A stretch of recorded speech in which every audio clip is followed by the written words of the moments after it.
Dah lama sebenarnya saya tak ke mana-mana. Jadi bila kembali menjejakkan kaki ke Indonesia, rasa teroja travel itu hadir semula. Kali ini, jom ikut saya terokai beberapa tempat menarik sekitar Bandung. Wush!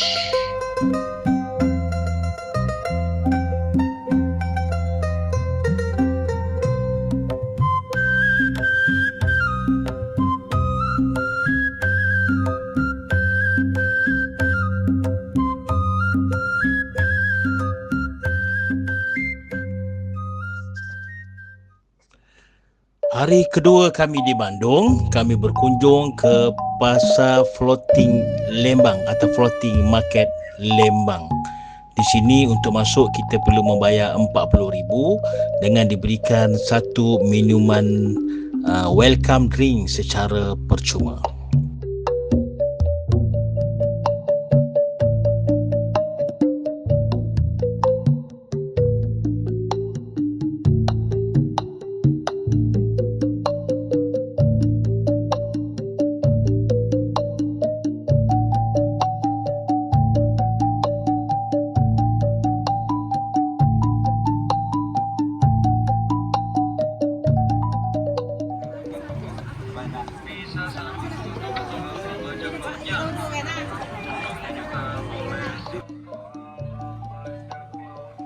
Di Floating Market Bandung ini sebenarnya merupakan sebuah danau yang dihiasi dengan taman-taman yang sangat indah.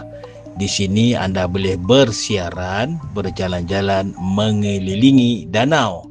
Di dalam danau terdapat kapal-kapal perahu yang dihias cantik untuk anda boleh meronda atau round di dalam danau menaiki perahu dengan bayaran-bayaran tertentu. Di sini juga terdapat taman-taman yang ditanam dengan pohon-pohon yang cantik, padi, hiasan pokok tropika, rumah-rumah tradisi masyarakat orang Sunda atau Jawa dan sebagainya. Pak Asep, ini tempat apa nih Pak Asep? Cuba cerita sedikit. Yang mana? Ini tempat masakan atau gimana nih? Apa ini pasakannya itu namanya seeng ya. Kalau orang Indonesia itu seeng. Buat ditungku, buat pakai kayu bakar. Oh gitu. Makan nasi ya. Di dalam kawasan Floating Market Lembang ini juga terdapat laluan rel kereta api bagi kereta api mini melalui mengelilingi danau. Anda boleh menaiki kereta api ini sama ada dewasa dan pastinya juga untuk kanak-kanak. Bayaran tertentu dikenakan untuk anda mengelilingi danau ini dengan menaiki kereta api ini.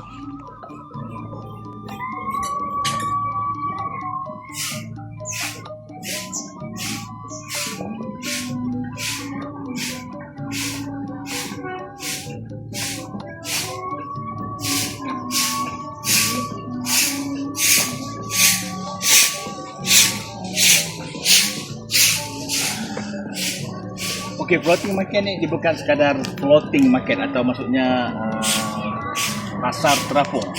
Di dalam ni terdapat mini zoo, terdapat juga tempat permainan ekstrim, ada rumah-rumah tradisi masyarakat orang Indonesia, mungkin binaan orang Sunda, orang Jawa. Saya kira di sana tu di floating market Lembang itu di sana lah yang kalau kita biasa dengar floating market ni tempat mereka menjual makanan-makanan sekitar.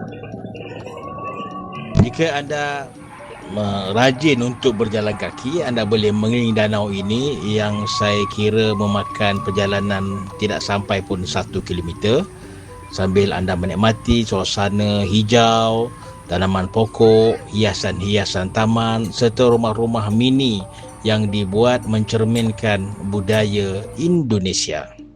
Suasana udara di Floating Market Lembang ini agak sejuk, tapi tidak memerlukan anda untuk memakai jaket.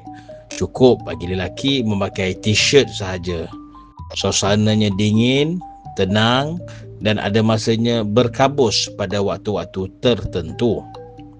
Di sini juga pastinya sesuai dengan namanya Floating Market Lembang, terdapat jualan-jualan kuliner ataupun makanan tradisi tempatan masyarakat Sunda, masyarakat orang Jawa juga terdapat dijual di sini. Boleh dibeli secara langsung terus daripada penjual yang menjualnya daripada perahu yang berada di Danau Floating Market Lembang ini.